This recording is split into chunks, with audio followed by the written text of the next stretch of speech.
Our guest today, Marc Wong, is someone who we got to meet several years ago in New York City. We were there for a conference, and because Marc lived in the city, we'd never met him before, even though we had talked with him many times uh, and corresponded a lot with him and really liked him. We had this opportunity to get to see him face to face, and so before the conference we had that he was not attending, but we were. He came for dinner, and we just had a delightful evening with him, just getting to know him better, understanding his history, where he was born and what was going on in his life, as well as the work that he did and his passion for listening. And so we're just very happy to have a friend on the podcast today and to get to help our listeners get to know him too. Yeah, and I think that meal with him really cemented our relationship in a lot of ways. It Yeah. started out, as I mentioned in the conversation, through Twitter. I had just found Mark, stumbled upon some of his tweets, and the next thing you know, we're in New York City enjoying a meal together. And I know Michael and I have made a habit, oftentimes when we travel, and prior to the pandemic, we did far more traveling together, Mhm. but we always just try to make the most of our time wherever we are with any connections that we have. So if there's somebody in a city that we know of and we're available, we would love to join them for a meal. And so Mark was one of those people. We had struck up a connection with him and found a lot of similar values that we shared together. And so we just reached out to him, and he quickly said yes. So we enjoyed a really nice meal, and then the next thing you know, he's a guest on our podcast, and we're also looking for other opportunities to work together in the future, as we talked about in our previous episode with Victor as well. So again, welcome to the Someone to Tell To podcast. We're just so delighted that you continue to join us here in season 3. It's hard to believe, but this is episode number 40. Can you believe that? Wow. I can't believe that. Yeah, Seriously, we've done 40 of them? 40 episodes. Wow. Mhm. Can't even imagine. So let's tell you just a little bit about Mark Wong. Mark Wong's father was born in Mauritius. His mother was born in South Africa. He was born in Hong Kong. He has lived in Hong Kong, Canada, and the US. He first learned about listening when he volunteered as a telephone crisis center more than 20 years ago. Since then, he has been passionate about the subject. He has listened to friends, sales customers, computer end users, and consulting clients. He finally decided a few years ago to give up his financially secure job configuring firewalls for the privilege of speaking and writing about listening. His passion for listening quickly turned into a mission. His book, Thank You for Listening, which we'll talk about in this interview and conversation together, was cited as an invaluable self improvement guide by Midwest Book Review. His fresh approach makes powerful listening ideas come alive. His goal is to inspire everyone to understand and respect others. So, with all of that, we're delighted to have Mark on the program today. So, Marc, thank you for joining us from Hong Kong today on the Someone to Tell It To podcast. I'm excited to be here. We're excited to have you as well. Thanks. For those of you who are listening, you might be interested in how we got to know Mark. Our connection actually began through Twitter. In the early years of Someone to Tell To, Tom, handled all of our social media channels, including Twitter. And I started following other leaders from around the world who actively talked, wrote about, and preached about the importance of listening. I started noticing this Twitter handle called 8-Step Listen and the tweets that were being put out, and loved every single one of them. For example, I listen, therefore you are. Don't just take turns, talk. Take turns to listen. Nobody is ever going to complain you're spending too much time listening to them. Don't listen so you can solve the problem. Listen so you can experience the story. With those tweets being put out to the world, we could jokingly say Marc Wong had us at hello. We then reached out and asked to set up a phone conversation, which then turned into 2 or 3. And then fast forward another year or two, and Michael and I were attending a conference featuring the author and communicator we quote and write about all the time, Dr. Brene Brown. And it was in uptown New York City, where Marc was living at the time. And we decided to reach out to Marc and ask if he would join us for dinner in the city, to which he readily agreed. So fast forward another year or so, and several mutual events we've been a part of together, and now here we are. So again, welcome, Marc. Glad to be here. Mm-hmm. So how about we start with this today, as we've been doing with several of our guests in 2020, by asking you, what has been the most challenging part of 2020 in relation to the pandemic, and what's been a silver lining that has helped you rise above those challenges? The biggest concern of mine would be my mother because of her advanced age. And in terms of a silver lining, because everyone is now more familiar with virtual meetings, it's actually become a little easier to work with people across geographical distances. We found that to be true with our own work as well. In fact, we've jokingly said sometimes that people have been extra gracious when there's been technology issues. For those of you who are tuning in here, we just had our big annual event a few weeks ago, and no one ever knows, as we talked about off camera, Marc, some of the editing that's involved in the process of putting something out, an event for other people to see. And it does take a lot of time and energy and effort. And we had planned this big annual gathering to go live, and Clark, our editor and our technician behind the scenes here, he had worked diligently the week leading up to the event, and we just had some delays. Our keynote speaker was in a severe car crash that week, and so she was unavailable when we needed to do the recording, and then the deadline got pushed back a few days. But then we ended up putting the event out, and there was definitely some editing errors that we wanted to have amended, but we just decided, people are going to be understanding in this time that we all find ourselves in. And so we put the event out there, and then Clark was gracious enough to spend an entire Sunday afternoon re-editing the program, and then we pulled it off the web, and then we put it back up again a day or two later. And so for those of you who are listening, that's still available, and you can find it on our website, someonetotelto.org. And Tom is actually being very humble here. I looked at the video, and the production value is pretty high. It's good. I mean, when I put something out, it looks like a grade school project. Theirs does not look like a grade school project. Well, that's all because of Clark.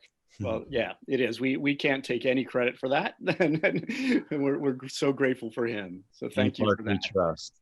And he's the one who will edit this interview, so he'll hear that, and we're glad that he'll hear your compliment there when he does this.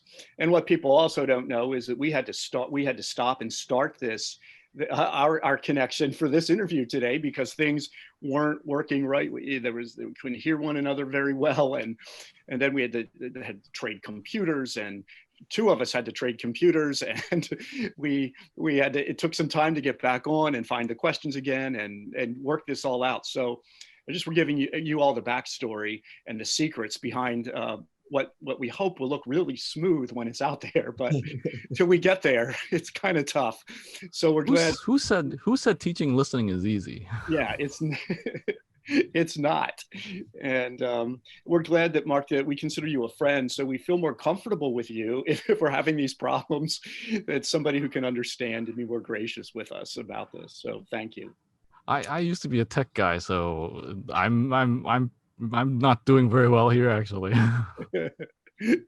Okay, well, we're going to move now past our problems, we hope, our technical problems, and really get to the heart of what we hope is a great conversation for everyone. I want to ask you, you begin in your book, Thank You for Listening, with a famous quote from Ernest Hemingway, which reads, "I like to listen.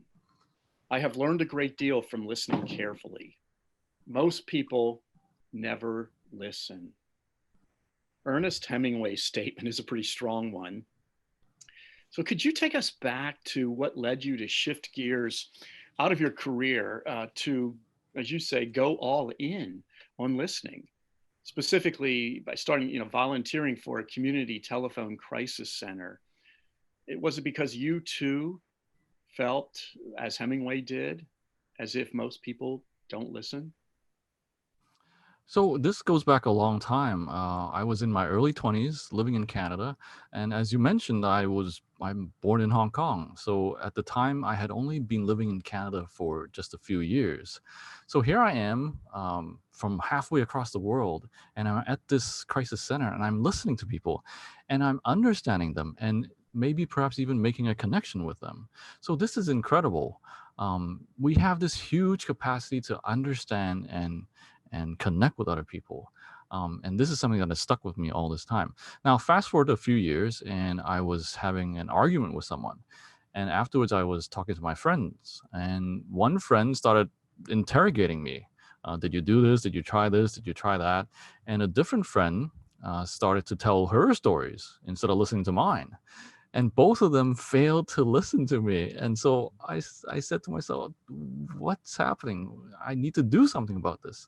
So as a result, I wrote a book, and then fast forward a few more years, and here we are today. Well, also in that book, in the first chapter, you start with the question, why bother to listen? So we'll ask you, why bother to listen? What did you find out? That's a good question. So Rene Descartes has a famous quote, "I think, therefore I am." And I adapted his quote, and I say, "I listen, therefore you are." So we are very much a product of the stories about ourselves, the stories from our childhood, the stories of all the major milestones in our lifetimes. We are the stories that we tell about ourselves. So when we listen to other people, we're letting them tell their stories. So, for example, I can listen to a guy talk about his 9 to 5 job and how it's boring and how he really wants to open a bakery or something else. I'm letting him talk about his hopes and dreams.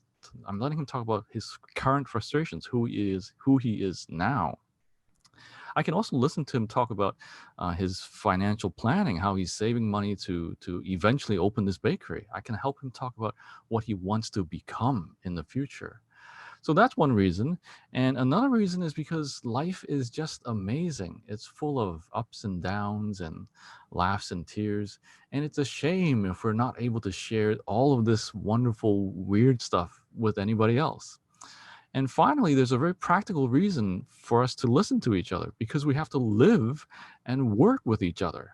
We got to be able to coordinate, we got to be able to plan, and listening is a huge part of that. And for all of us in the midst of this pandemic, we're spending an extra amount of time with each other. So we we have to work twice as hard to listen well. In fact, yesterday I spent part of the afternoon on a run. I'm a runner, as Michael is too. And I was on a run with a good friend of mine. And he jokingly said, in the midst of this run, we spent a good bit of time just talking and listening to each other about some of the things we've both been going through. And he jokingly asked, he's like, "So I know you do this professionally, and it does come out of your own story, and it is who you are. How do you listen at home?"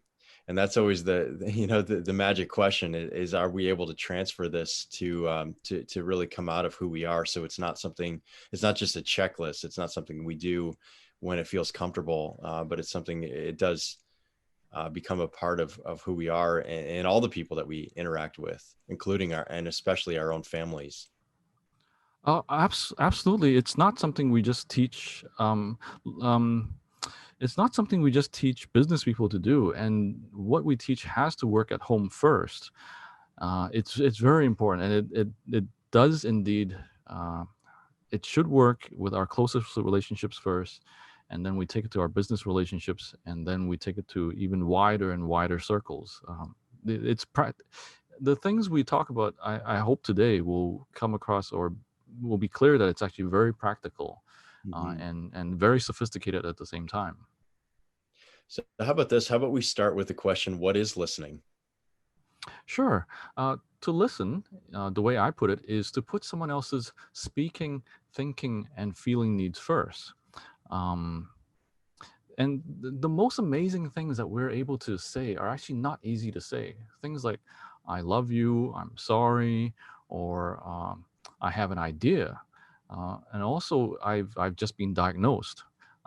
A lot of these things are actually not easy to say, and we need to have good listeners to tell us, who won't laugh at us or who won't just ignore us or not respond the way we want them to respond. A lot of those statements are quite loaded, and they are full of expectations. So without a good listener, it's not easy to say those things. So um, what we're trying to do is to, in a sense, we want people to be able to speak with more candor, more honestly, with more insight, more thoughtfully, and with more dignity. We don't just want people to be angry or upset. We want to have some dignity come out of the conversation, if possible. Now, of course, we're not going to force that on people, but we want it to organically come out if possible. You use the illustration that a good listener pays as much attention to the speaker as a good poker player does at the gambling table. Do you want to explain that illustration for us? What you mean by that, and why you use that one? Sure, sure. So paying attention, it's something we tell everybody to do. When you're listening to someone, you should pay attention. And it's a little bit like tying your shoelaces. You know how to do it, but it's hard to explain to someone else how to do it. So if you think about poker, or most other types of card games, there's actually a lot of stuff happening. You have to observe the other players. You have to see if they have any poker tells. Are they revealing how strong their hand is? And you have to be aware of your own reactions. You have to keep track of the sequence with which people are performing their bets. And you have to track the ultimate bottom line. Are you winning or losing money? So there's really a lot of stuff going on, and card players will know all of this. Now, listening is very similar to that. You have to observe the other person, look at their body language, the tone of their voice, are they fidgeting, and so forth. You have to be aware of your own reactions to what is being said. And you have to keep track. How did they say it? In what sequence did they say it? And also, what's the bottom line of the story? Who's the winner? Who's the loser? What is at stake in this story? So by using something that is commonplace, such as playing poker, we can actually bring a lot of insight into these listening ideas that are actually very abstract. And so we can bring insight and make it relatable to people. Mark, are you a poker player? Actually, I'm not, but I used to enjoy watching Texas Hold'em on, I can't remember what channel. Yeah, do you ESPN. Probably. Do you guys play poker at all? I have, absolutely. I don't play in a casino per se, but I have played with friends, and it's something especially when I was in college, which was seemingly a long time ago now, we did play quite often. Yeah, and I think you will agree. There's a lot of stuff that goes on mentally, and when you focus on playing poker or playing cards, there's a lot of things happening. And so when you listen to your spouse at the end of the day, and if you're not using the same amount of focus as you do when you play poker, then it means something is not quite right. You're not really paying full attention there. I think your point's a valid one, because for those who have played poker, I mean, you try, especially in a long poker match, to really truly read people's body language and their nonverbals. Are they bluffing? Are they going to go all in? It's essential if you're going to, be able to kind of hold your own game, be able to last. You need to be able to pick up on some of those signs. Right. And when you're playing poker, there are certain moments that are more critical than others. The exact moment when someone is placing a bet. Now, when we listen to other people, if I notice someone is crying or if I see tears, I go into an extra focused mode and I start paying more attention, and I I'll move closer in, or maybe I'll reach for a Kleenex or something. But I change when I see something interesting happening with the speaker. Yeah, I think we hope we do too. So many of the nonverbals are extremely significant in when we are listening to people. We were talking with someone with whom we were sharing a meal at one point, and they we could see that he began talking about something. It was very serious. We could tell because he, instead of eating while he was talking, or he just kept pushing the food around on his plate. There was a sense of nervousness. He wasn't saying it, but we could notice just what he was doing with his food, said how difficult what he was telling us was for him. Mm-hmm. And that, I think that enabled and inspired both of us to listen more intently, because we knew this was at the heart of the matter of trying to tell us. And those are also, if the situation is appropriate, those are good moments to say, hey, would you be more comfortable if we went outside for a walk or do something else so you're more comfortable? But I'm not saying you guys did not handle it, but I'm sure you guys know exactly how to react dynamically to the changing situation, and it's very dynamic. There's a lot of stuff that can happen while we're listening to people. Yeah, absolutely. So Mark, how do we inspire and not simply teach individuals to listen?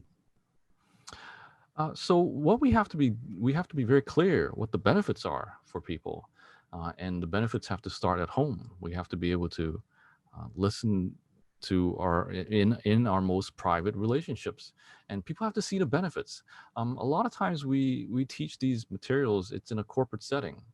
It could be in a hospital. I know you guys do a lot of work with hospitals, but the things we do has to resonate, and people have to say, hey, this will work with my kids, this will work with my spouse.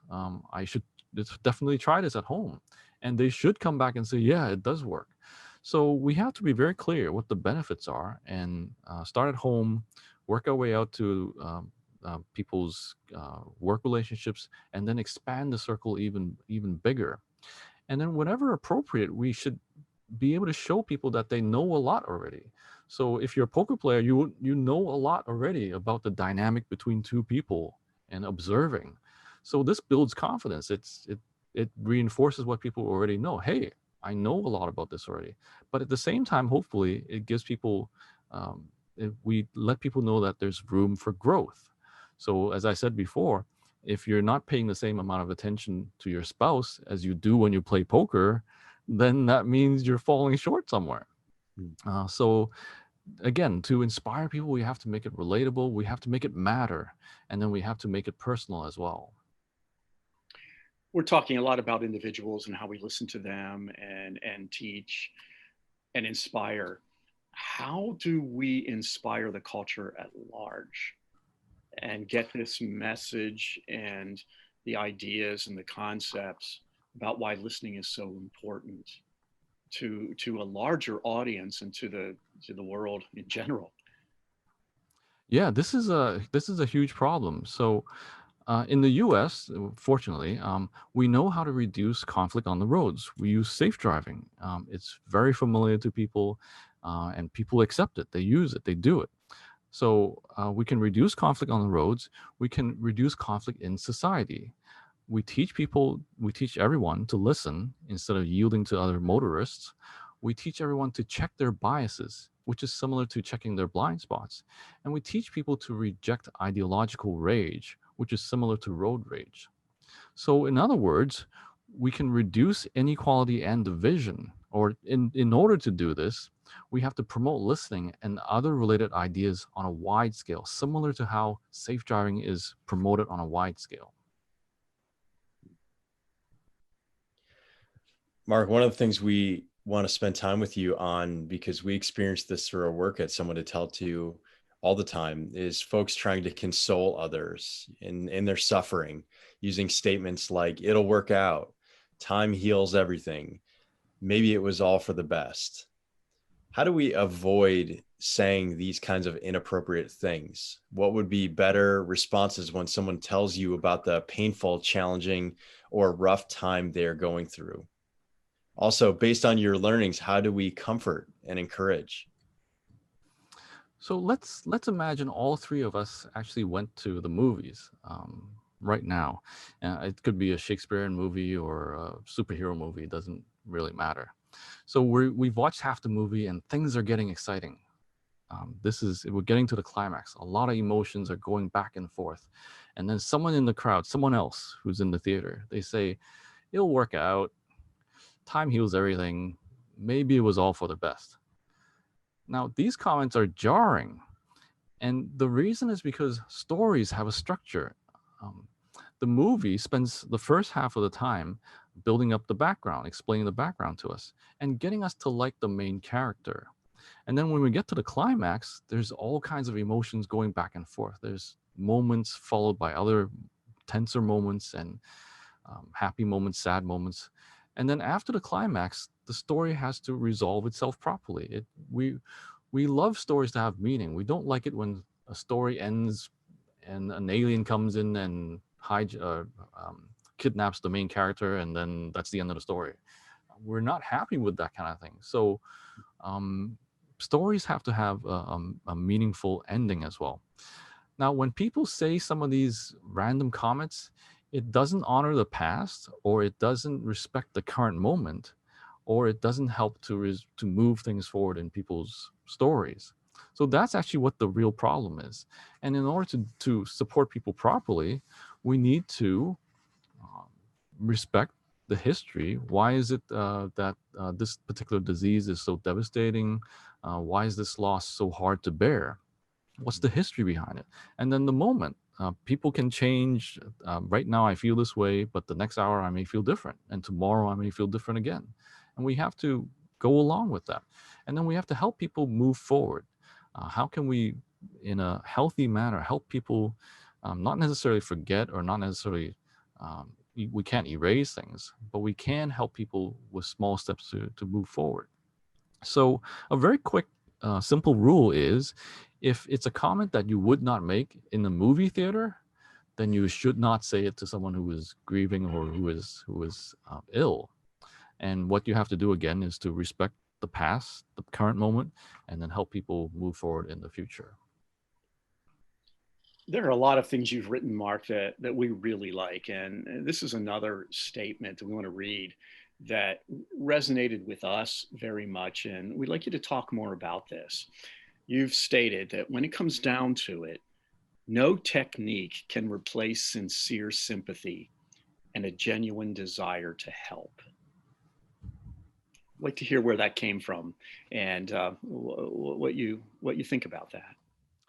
Oh, that's a good. So it came from the original idea came from a book called "The Art of Fiction" by John Gardner, and I got I was exposed to the book through a creative writing course in college.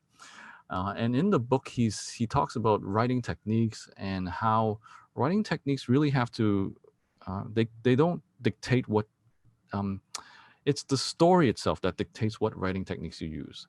And actually, in a lot of different fields, whether you're playing the piano, or whether you're cooking a special meal, or whether you're uh, rebuilding a car or doing something mechanical, the techniques are important. You need it, but it's what you care about first. You may want to customize the car a certain way, and it will affect what techniques you use. You may want to customize your meal a certain way because your daughter likes it a certain way, or whatever. There's a special meaning to it. So the care comes first, and then the techniques help you to bring it together. And the two have to go together. These two things, attitudes and techniques. And a lot of times, I see a number of articles out there when they talk about listening. They do one of two things. They sometimes emphasize techniques alone, and sometimes that will make the whole subject sound boring and mechanical and formulaic. And the other error you can run into is you talk about attitudes alone, be present and pay attention, but you don't give any details, any techniques. And then when you do that, it can become too vague. yeah, of course we should pay attention, but how do I actually do some of these things? So to do it properly, we need to talk about listening as a really sophisticated art form. It's got the two parts, the attitudes and the techniques, and they come together. When they come together, that's when the magic happens. I think we resonate very much with that, Mark, when as you explain that and talk about that, because we often get asked, tell me the top 5 things I need to do to listen better, and it's really all about the technique. What's my technique? What's the magic potion that's going to make me a good listener?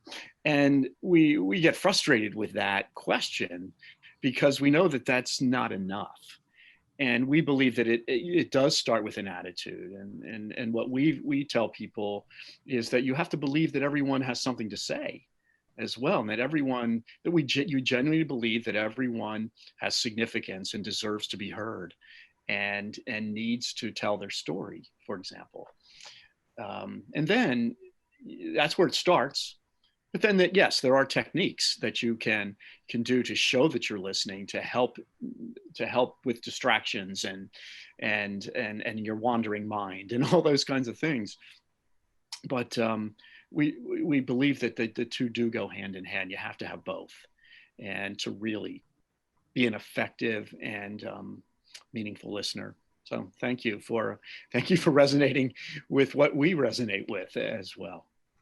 As you were describing about a genuine desire to help, we were thinking about our own work, and we intentionally chose the word compassionate listening because the word compassion in the root, in the Latin, is pati cum, which means to suffer with.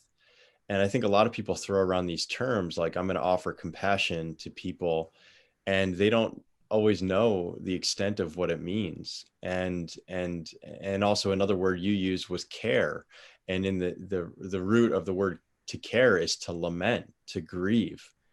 And so, even in our work with some businesses, we're trying to create a culture of caring, which means we've raised the question with some business leaders of how much time are you spending truly caring and lamenting and grieving with your employees, especially right now in the midst of the pandemic.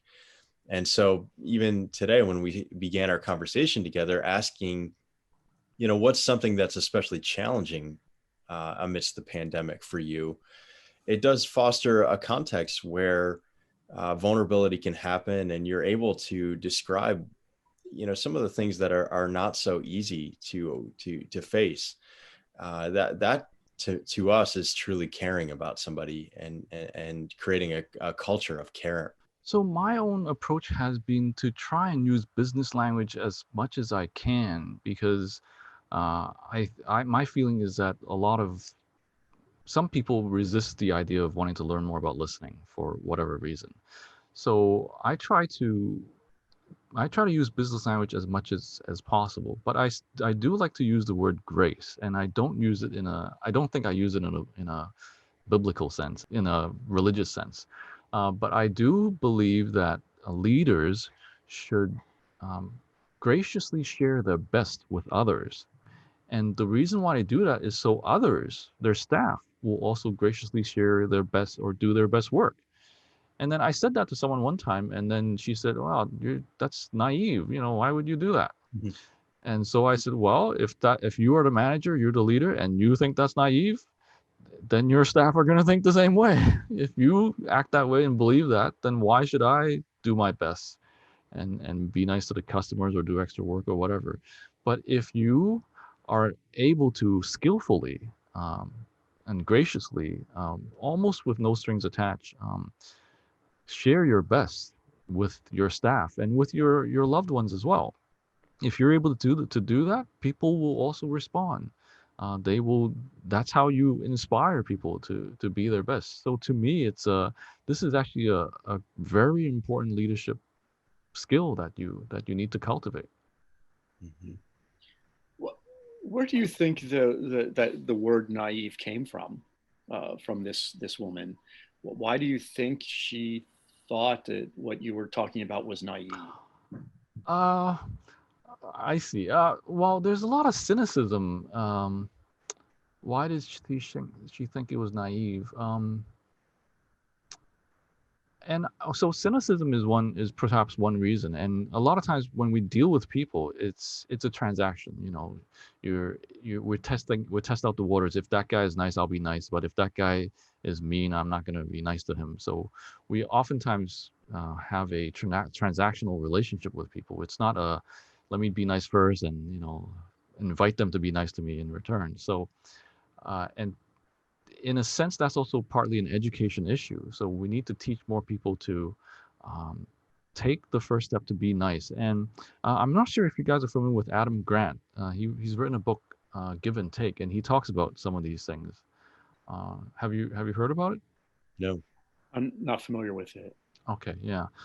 If you're interested, you can look at it because he talks about some people, he calls them givers, some people are takers, and then in the middle are matchers, people who will just match your behavior. If you are nice first, I'll be nice to you, but if you screw me first, I'm not going to be nice to you, either.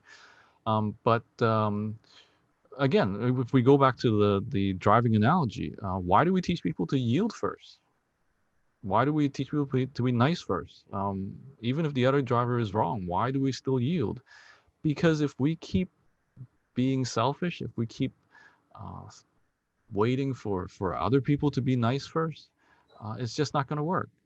The best way to do it is to be nice as much as you can and invite people to do it as well. And in terms of listening, that means letting people talk first, letting them get their complex thoughts and feelings out first before we try to even um, convince people or persuade people. So it's very yielding in traffic works. We all know it works, and we need to apply that more in our other dealings with people. In our recent interview, in fact, it's probably the interview that's going to go live right before your interview, is with Victor Pirau. I don't know if you ever met him through the International Listening Association. He's from the Netherlands. Yeah, he teaches business. He's doing work with some business groups in Netherlands. Yeah. Correct. Well, we had talked extensively in our interview with him about the ego and how the ego is the biggest roadblock, using the driving illustration, to listening well and to understanding. And Mark, we're living in a time that's fraught with a lot of polarization and conflict. And you write in your book, knowing how empathy works gives you the tremendous ability to promote understanding and resolve differences. We must inspire everyone to see themselves in others, empathy, and see the best in others, positive regard. So how does empathy work? That's a very complicated question. So you guys both like to run. Are you into like Nike Vaporfly, that kind of thing? I'm not familiar with that term. No. Tell us more. Okay. Yeah.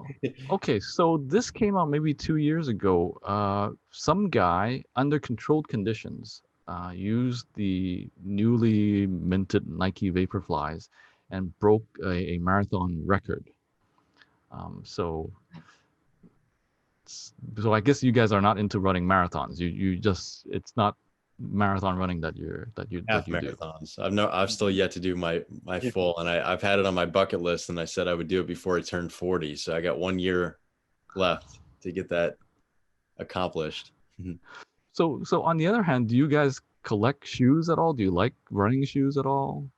Sure, like running shoes to be comfortable and to help us run faster. Certainly, I don't necessarily collect a lot of them though. Do you have like 5 pairs? Mostly because they're expensive, and so there's that. Is there anything? Several pairs, but that's it. Do you enjoy shopping for running shoes? I'm like a kid in a candy store when I go in there. But like Michael said, I think the biggest thing is purely cost.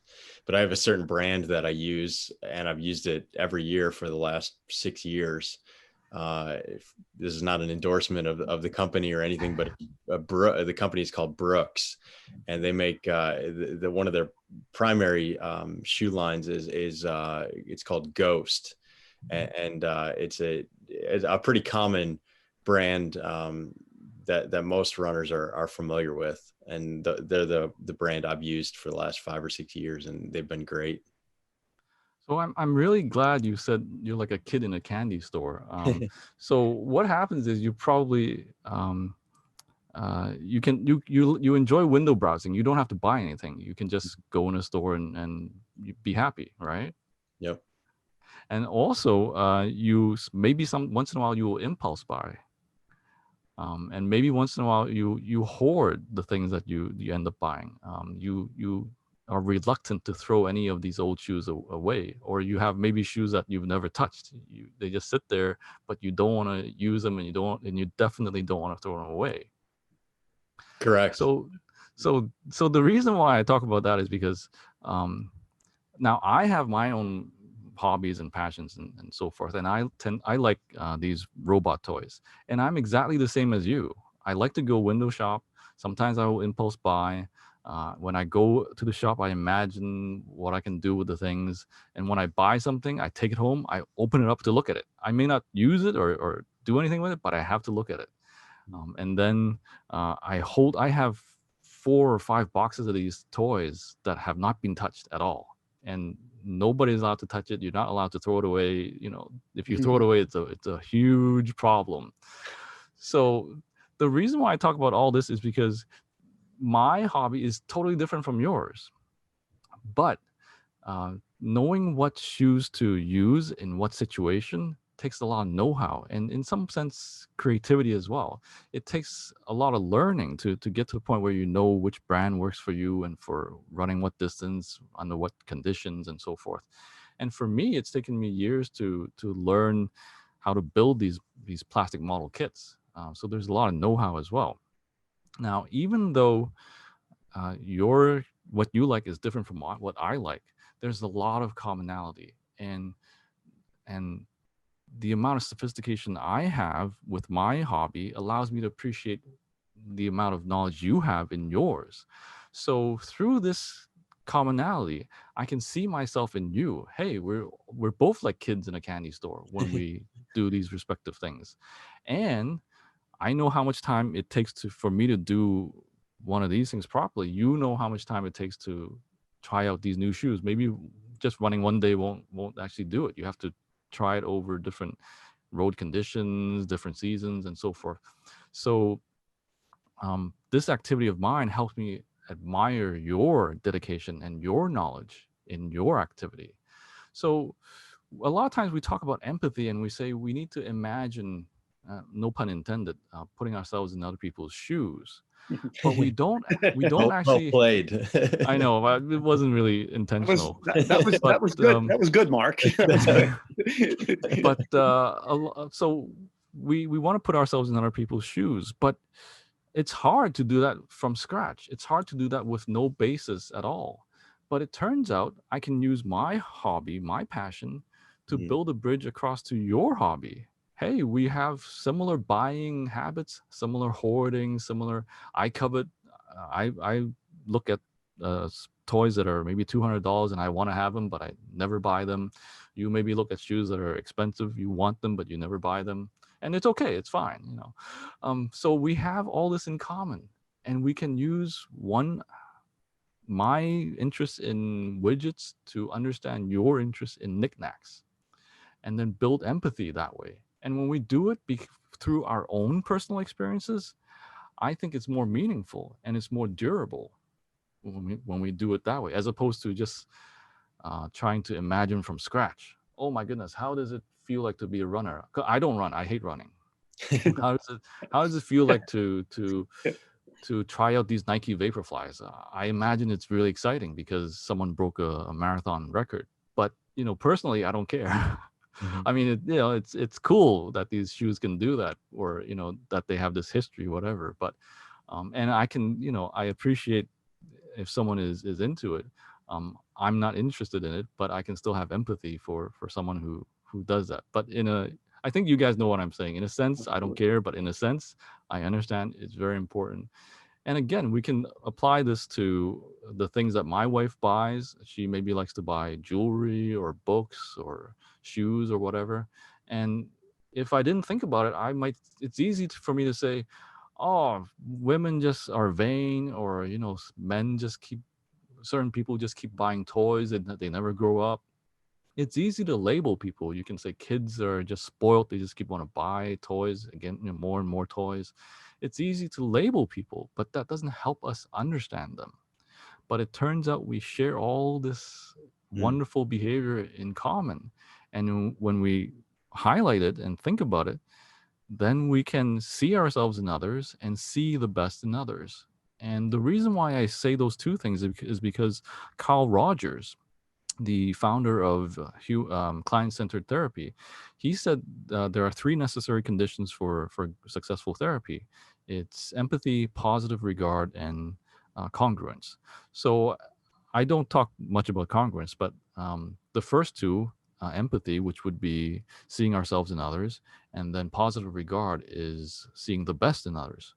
It turns out empathy is actually not always enough. I need to admire you because of what you do with your hobby.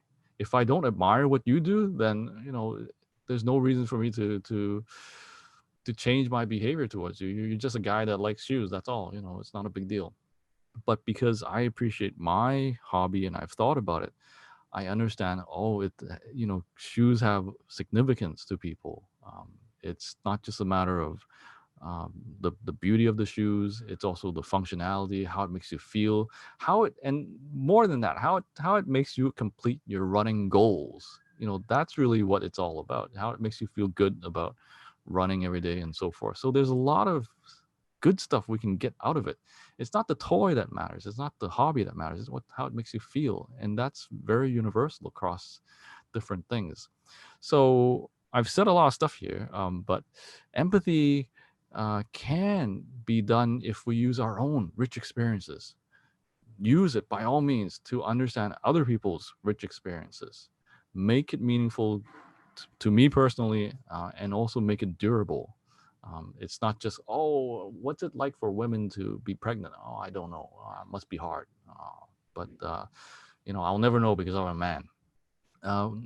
In some cases, there are challenges, but in other cases, when they are available, we should try to use our experiences to understand other people. And once you've done that once you've successfully broken down your own I can't understand people barrier, then the next time it gets easier.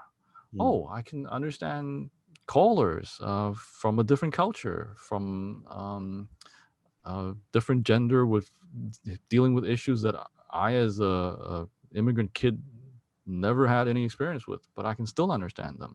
And you folks, I'm sure you come across a lot of people with different experiences, and you can.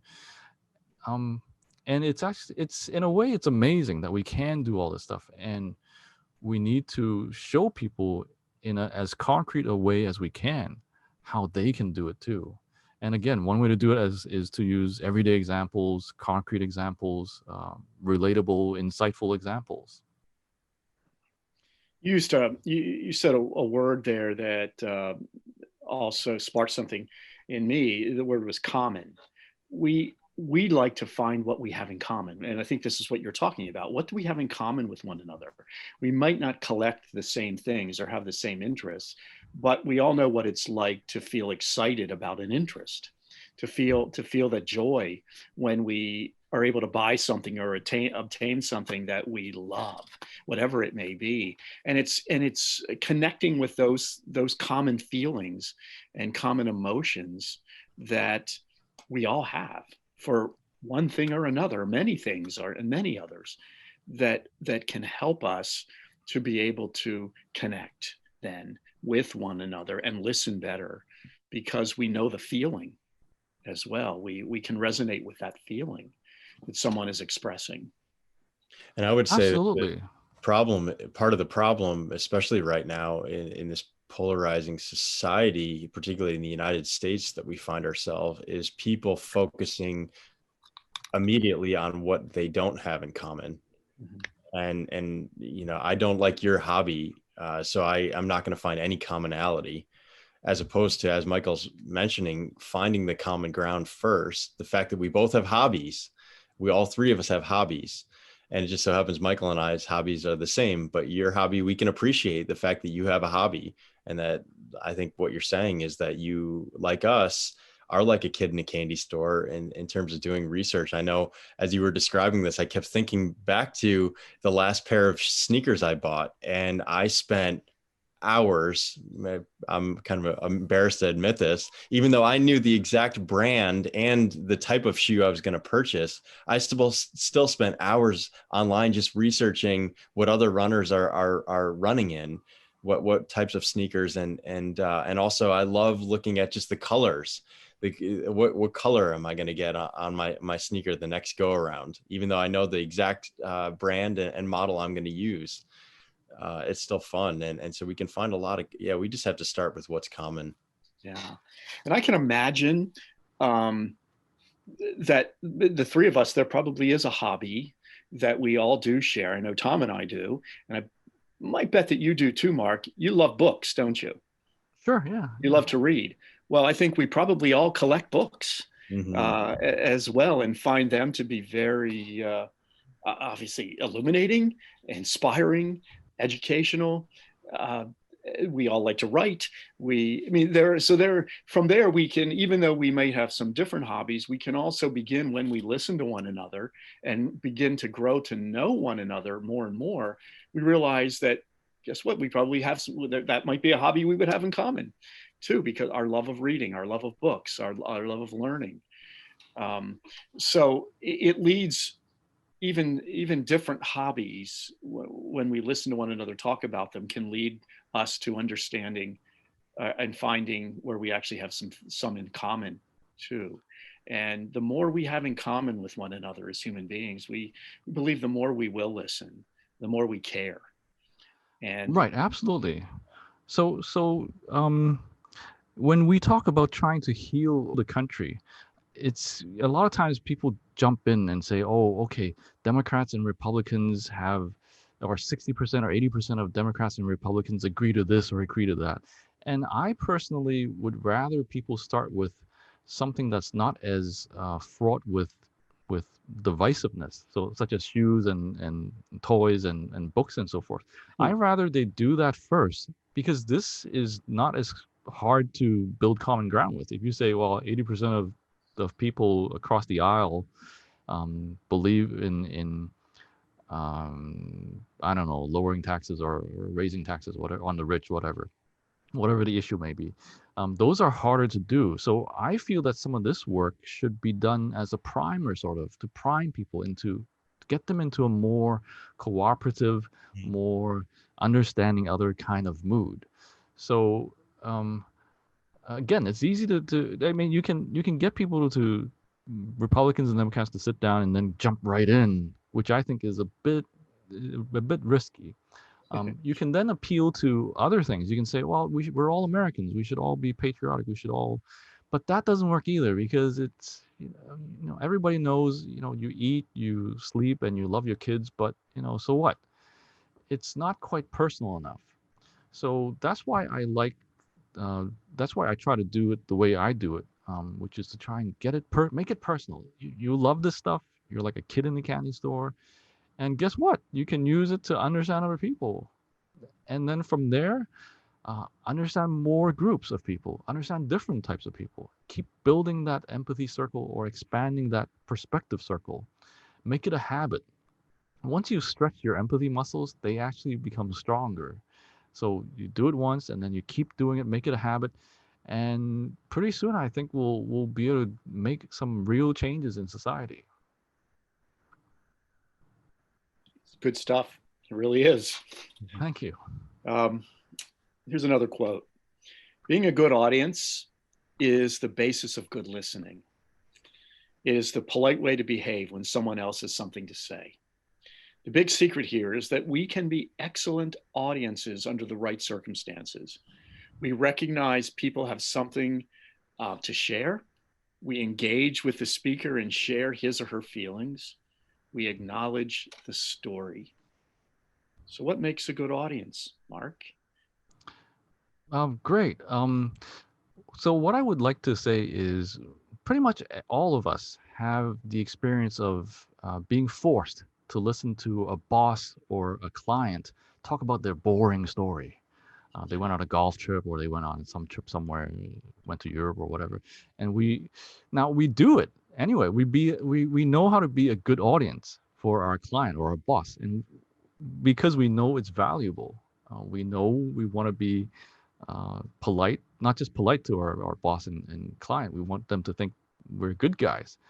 So again, this is an example where if we use, if we can actually use examples to show people they already know a lot. They already know how to be good audiences. And I also want to actually point back to you guys, because you folks once told me a story where you were invited to go to Midtown Manhattan. And then this guy took you on a tour around the block, and he was saying he went here with his loved one, and he did this, he did that. And to me, that's an excellent example of you guys being an audience. Would you like to talk a little bit about that? Thanks you for remembering. Wow, that's impressive. First of all, you're a good listener. You remember that. I try. Yeah, it's a story we love to tell. Essentially, long story short. And for those of you who would like to hear and read the longer version, you can find it in our second book, Someone to Tell to, Moved with Compassion. But a gentleman had lost his wife to cancer, and Michael had been connected with his wife long before we even got connected with him. But he just essentially reached out to us. It was actually over a holiday weekend, and we talked on the phone. He lived in New York City. We lived here in Pennsylvania, and he just said, I just wish somebody was here with me to just essentially to sit with me in his pain and in his sorrow over the loss of his wife. So we looked at one another on the phone conversation that day and said, you know what, we can do this. We had some flexibility in our schedule, and it's essentially, it does align well with our mission at Someone to Tell to cultivate meaningful relationship, meaningful connections. So we hopped in a car and we went up to New York City, and we spent an entire day with him, literally walking the streets of New York. And he just started pointing out all of these locations where his wife worked, where they like to eat food together, some of their favorite hobbies that they enjoyed doing together, which included walking. And we hope we were being good audiences that day. That we like to use the term witnesses to his story. And Absolutely. Witness is another good word. And I think you must have done something right if he spent the whole day with you. Because if you were not good audiences, he would have just cut you off and tell you to go back to Pennsylvania. yeah, and then the Well, story continued, and he invited us actually to come up to his wife's memorial service, and to literally stand on the right and the left of him, to just be present as she was being, I think the correct term is interred at Fifth Avenue Presbyterian Church. And we were witnesses again to her passing, and to the celebration of her life, when not too many other people. He had a very small connection base, and very few relationships in his life. yeah, it was one of the most meaningful experiences we've ever had Mm. with someone to tell it to enter so intimately and deeply into someone's pain and loneliness and grief was sacred and powerful. And we'll never forget that experience or that man. And just grateful that we have the ability and the just the ability to be able to be invited into people's lives like that and share um, some of the most, again, intimate experiences of their lives. So So I would say you folks more than likely conducted yourself with grace and dignity, and that allowed him to share his pain and meaning, all the meaningful places, all the meaningful memories. I would say you folks also held up your end of the bargain, and made it possible for him to share in such a sacred manner, in such a personal manner. So I think you folks were excellent audiences or slash witnesses for that man. Well, thank you. We surely hope that we were. We really do. So thank you very We'll be much. vulnerable before we move on a little bit more into this conversation. We'll be vulnerable about this too. I think one of the things that we've struggled with at times with someone to tell to, and just listening in general, is that we can't fix people's problems. And that's a hard thing to just accept at times, that we can't take away his pain. We can help, but we can't. There's no, as Michael mentioned earlier, there's no magic pill. There's no silver bullet to just take it all away. He was going to be grieving, and it was not going to happen. His grief was, he's not just going to overcome his grief overnight. And it's going to be a long, and still is a long road. In fact, we've just recently heard from him again, and he's given us permission to talk about his story, because he knows this is a common thing that we're all going to, we say all the time, that grief is one of the, talk about things that we all have in common. Grief is one of those things that we're all going to experience it. Yeah. Yeah, it's actually it's a little bit worse than that. Not only can we not help people fix things, a lot of times we know it's going to get worse before it gets better. And we still have to try and give our best.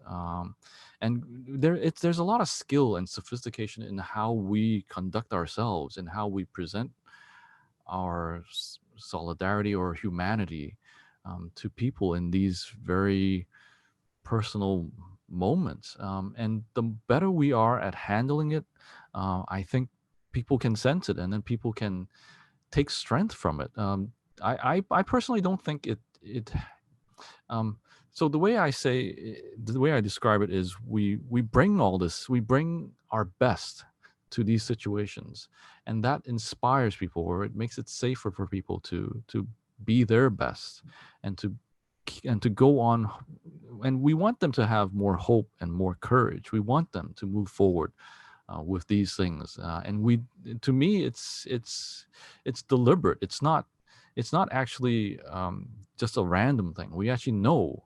We've seen other people that have overcome sadness. Well, maybe not overcome, but they've come to terms with sadness. They've been able to put it in perspective, still respect it, still honor it, but still able to go on and have a meaningful life. So we know from our own experience that we can make a difference by listening to people, but also it's actually a lot of stuff we bring along with it.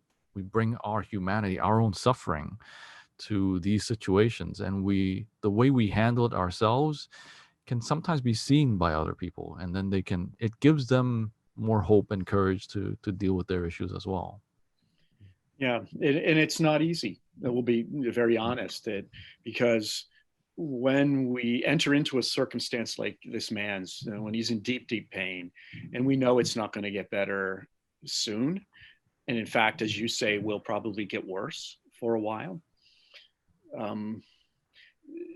you have to learn how to be comfortable enough, at least comfortable enough, to enter into that uncomfortability and not react to it in a way that makes the person who's living it uncomfortable. That it's safe for him, in this case him, to be able to share what he's going through, what he's feeling, safe to cry, safe to say things that wouldn't say to anyone else because of fear of judgment.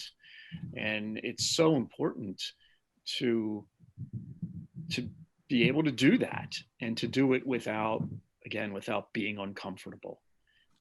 So one of the things I like to keep in mind is, when they actually are able to share all this stuff, it takes a lot of strength actually to do that. It takes a lot of, it's actually oftentimes remarkable that they're able to do that. And I always try to give them as much credit as I can when they do that. And it doesn't always feel, for them, it doesn't always feel that it's a wonderful thing they're doing. But this is one way how I try to inject positivity or hope into the situation. The fact that they are able to talk about it in the terms that they use, oftentimes with so much love and so much courage. So I like to remind them, if possible, that this is what you're doing. You're actually expressing a lot of love and courage while you're doing this. And I always try to point that out if I can. One of our favorite in this situation, you're just evoking a lot of memories and a lot of feelings and thoughts for both of us with this story. But one of our favorite points of that first day that we spent in New York with him was that when we went to lunch in Times Square at a restaurant, and he was carrying a bag the whole time that we were walking around earlier in the day before lunch. And we wondered what was in the bag, and he kind of alluded that he would talk about that later. So we let it go.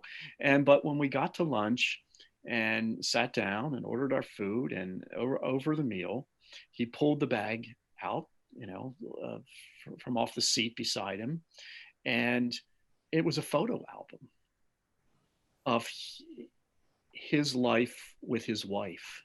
Wow. Yeah. From when they were dating, when on their wedding day, vacations they took together. He just really needed somebody who was willing to look at these photos that meant the world to him, especially now that she was gone. And wow, that was just, that itself was sacred. Him wanting us to see these photos, and as he explained each one and what the day was like, where they were, what they did, and how it made him feel. And we could tell that that was a gift that he needed Oh, to have, yes. a gift that he needed to have by somebody to listening to those stories. Yeah, absolutely. Yeah. Absolutely. That is beautiful. Now, I do want to take it a little bit more analytical for a second here. So all three of us have spoken in public, and we know we can feed off the energy of the audience. Mm-hmm. So let me tie that back maybe. When he was sharing all that stuff with you, the photo album, and just showing you around Manhattan, I'm sure he could tell whether you people were good audiences or not. He can feed off your energy. When you see the album, you react. Something of personal importance is happening, and the way you conduct yourself, you quiet down. I'm sure you just try to block out everything else that was happening in the restaurant, and you honor the moment. You make sure you react with as much dignity and grace as you can muster, because something important is happening right this moment. And again, if you've spoken in public, you can feed off the energy of the audience. If you've been to a concert or a comedy club as an audience, you don't heckle people. The way you react as an audience can affect the performance. So a lot of the stuff people actually know, and we need to be able to show people, hey, this is real life stuff. This happens, and a lot of this already. And beyond that, you can actually kick it up a notch. You can use it in even more tricky situations. You can use it in more poignant situations. But I'm glad I brought that up. And I'm glad you folks were able to add so much to this particular idea of being an audience or slash witness. Yeah, thanks, Mark. Thank you. Mark, you've lived in New York City, and we would imagine you've at times read the New York Times. We ourselves love to read the newspaper and several articles. And one of our favorite columnists is David Brooks. Have you ever heard of David Brooks?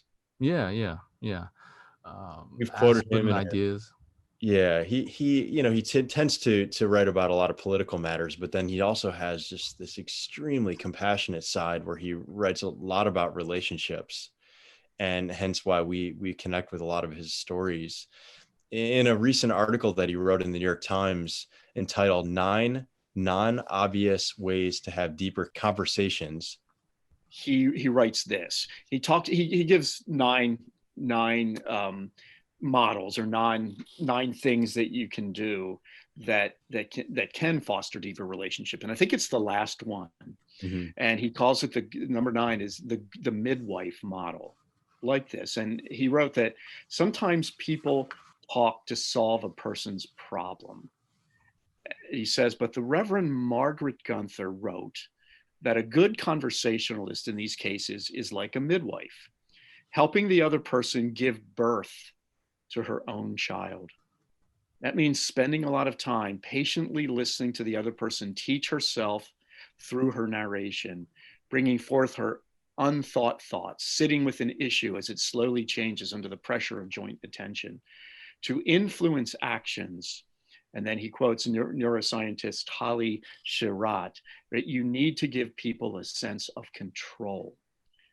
And then Brooks goes on, deeper conversations help people become explicable, there you go, to each other and themselves. You can't really know yourself until you know how to express yourself and find yourself in another's eyes. Deeper conversation builds trust, the oxygen of society, exactly what we're missing right now. And then he quotes a woman named Amanda Ripley, who wrote that humans need to be heard before they will listen. So, as we wrap up our conversation today, what are your thoughts about what David Brooks has offered here and the other people he's quoted about being like midwives and helping people, being with them, coaching them through, in this case, pain and new life, as a midwife does? But how do we, just tell us what you think about what he's written there. So a good conversation is certainly very creative and full of potential. It can have a life of its own. But what I like to do is I actually like to say that when we listen to people, we're actually lending our hearts and minds to others. And as we've spoken about the man you met in Manhattan, you're giving your best to other people. You're bringing your humanity to the conversation in a way that respects the other person's stories. So that's very important. We're not just saying, "Oh, I have a wife too," and whatever. No, you're bringing your own humanity while respecting his story. And why do we do that? We do that because we want people to speak outside of the box. We want them to speak outside of their comfort zone sometimes. So we want the man in Manhattan to put aside his hesitation, put aside his fear of not being heard or not being understood, and say the things that he has always wanted to say the things maybe even he never expected he would say, or share the album he didn't think, maybe he was holding it back. I'll see how these guys are, and if it goes well, I'll share it. And maybe up to the last minute he still wasn't entirely sure he wanted to share it, but you guys passed with flying colors and he shared it. And it's not really the pressure of joint attention is one of the quotes he talks about.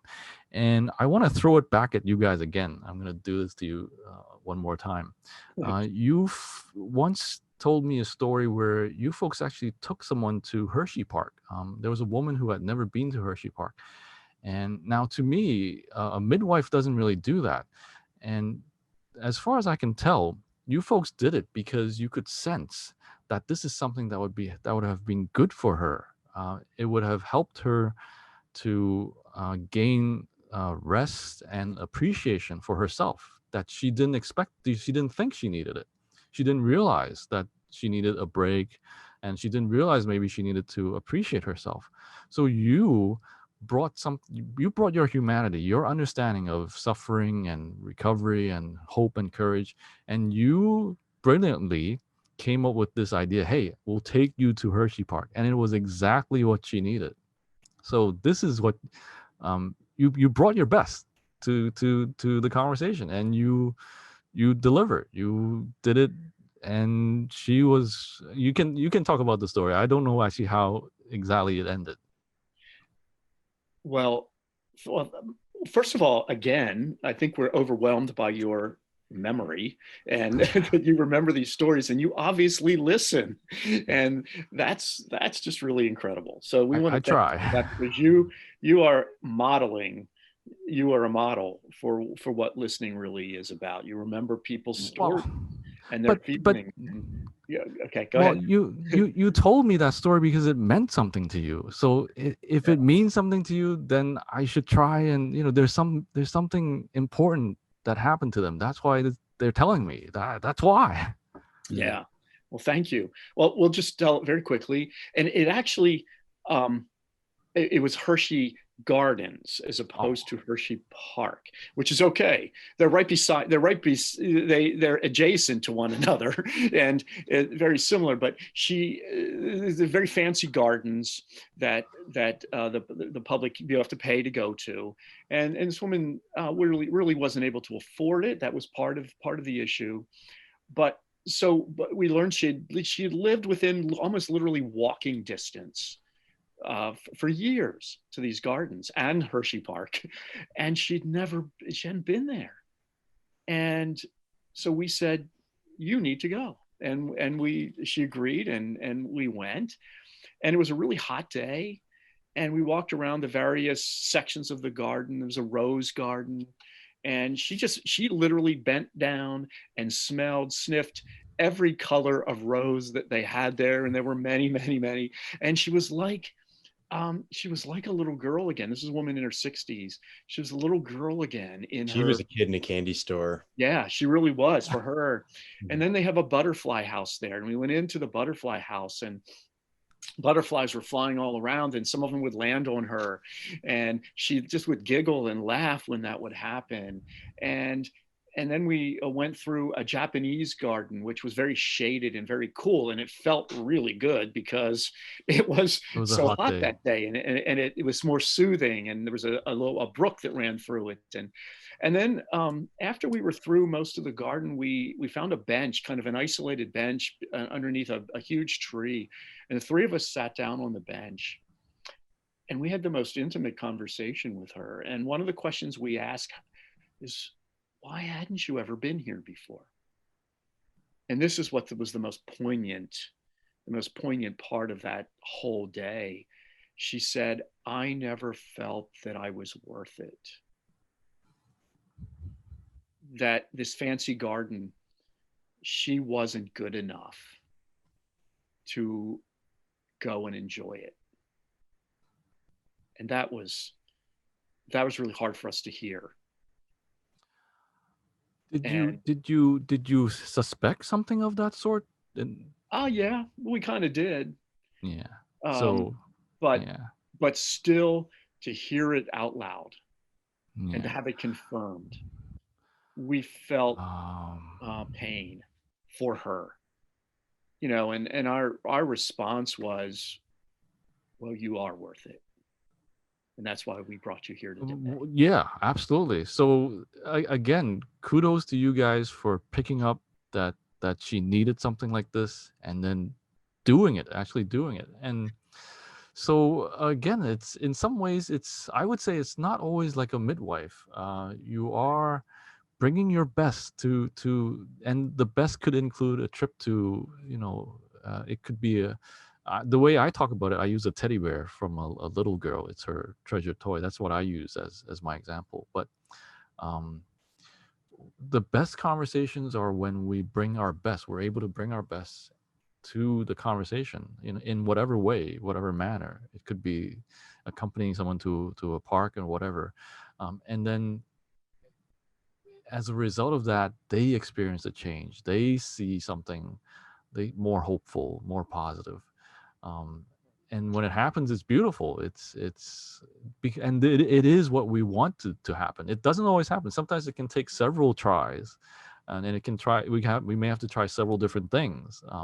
But then eventually we stumble upon something and it hits, and that's what we try to do. We try to use our humanity to affect something positive, and we bring that into the conversation, into our listening. That's how we do it. And again, to me, this is also an important leadership quality.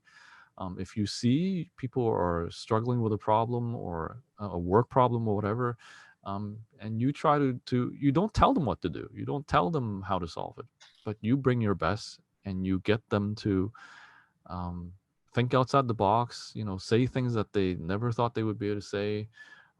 They never probably would have, uh, they would never planned on admitting that they felt worthless, or they felt they would never be, fitted in such a place, would belong in such a place. So so a lot of this, I do believe, comes together. It can, all of these ingredients work together, and you use the appropriate technique, the appropriate attitude at the right time, based on experience, based on what has worked before, and you listen, you care. So I don't know if this is a good time for me to throw in a last little tip. Please. I guess I'll go ahead. So Please do. so I have my quick tip is, if in a conversation, if you haven't learned anything, then it most probably means you haven't listened. So this could apply to whether you're talking to your spouse at the end of the day, your family at the end of the day, or you're talking to a client, or just to your colleagues. If in the middle of the conversation you think about it and you say, hey, I have not learned anything in this conversation. If that happens, most likely you have not listened. Mm-hmm. So you can change, and then, okay, I need to learn something.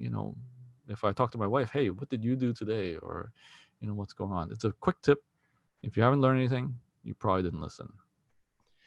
Mark, and I'll add to that, based on these two stories that we've shared today, especially in this season of the year, we are reminded often that it is truly better to give than to receive. And also, in our giving of our listening and our presence, we receive so much more. I mean, in both Absolutely. of those stories, we received so much. Our hearts were full by the end of both of those experiences. Absolutely. I wish I had something more to say about that. I'll have to think about it. Maybe I'll email you but absolutely, it's what you gain is a little bit different from what they gain, but it's you definitely gain a lot in the process. It is a very growing experience. Thank you, Mark. Mm-hmm. This has been a really, for us, meaningful conversation. Oh, thank you for again, that the common passion we all have for listening. And even though you are literally halfway around the world from where we are here right now, we just feel the connection very, very strongly. And it's as if we're right here with one another in person. And we want to thank you for the time you've given, for persevering when there were technological issues as we tried to get started, and for being creative. And, we all finding it a solution to make this all work, and it's worked really well. Mm-hmm. And we're so grateful for your insights, for your own model of good listening, and for the passion that you bring to this subject, because we do truly believe that it can change the world for the better if we listen well. I believe in that too, and you guys also did a lot of work up front. For people who may not know, if you're listening to this, these two guys put in a lot of work. They went through my book again, and my wife will tell you, going through my book is not necessarily an easy thing. These guys went through and dug up my old tweets and did research, and then put in the quote from David Brooks' recent article. These guys did a lot of work as well. We do it because we love it. Yeah. And we hope it shows. So thanks, Mark. So good to be with you. We hope you enjoyed this interview today, this conversation with Marc Wong. One of the things that we really like about Marc is that he's passionate about having deeper conversations, and so are we. That's something that we all three have in common.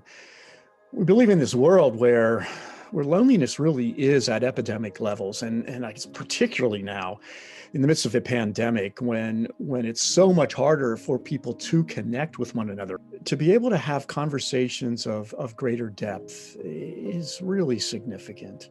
And the fact that Marc understands that and is working toward that, has a vision about that, it really means a lot to us. One of the things that I appreciated most about this interview is the number of times Marc spoke in metaphor, something that both of us value much.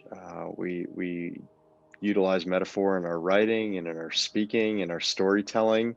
And Marc did a lot of that in this interview. And there were many good examples and things that we hope that all of you can walk away from and immediately add to your everyday life. And we think that it's a lot of practical wisdom, which we're pragmatic people by nature. And so pragmatic ideas are things that we can latch onto. And we're also, we like the fact that Marc is a product of, in many ways, the Eastern Hemisphere of the world. And we are products of the Western Hemisphere.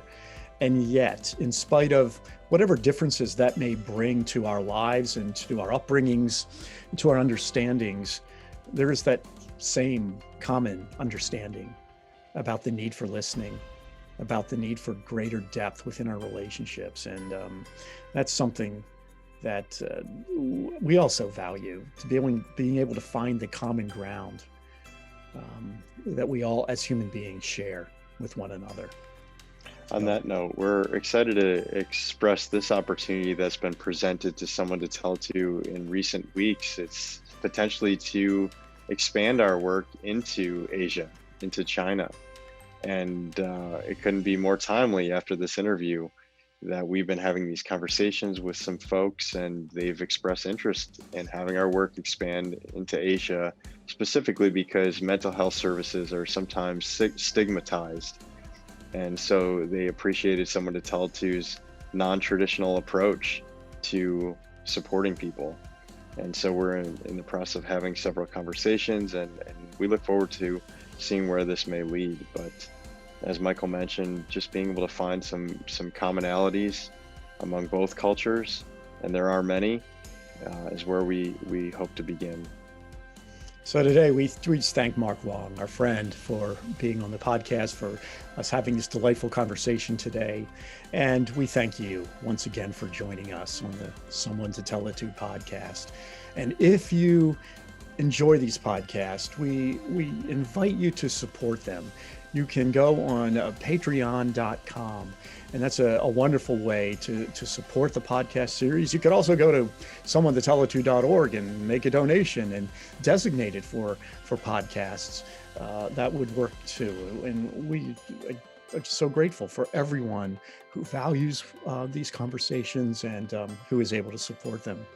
So we hope to hear from you, and we hope that you will join us again. So until we listen again, goodbye.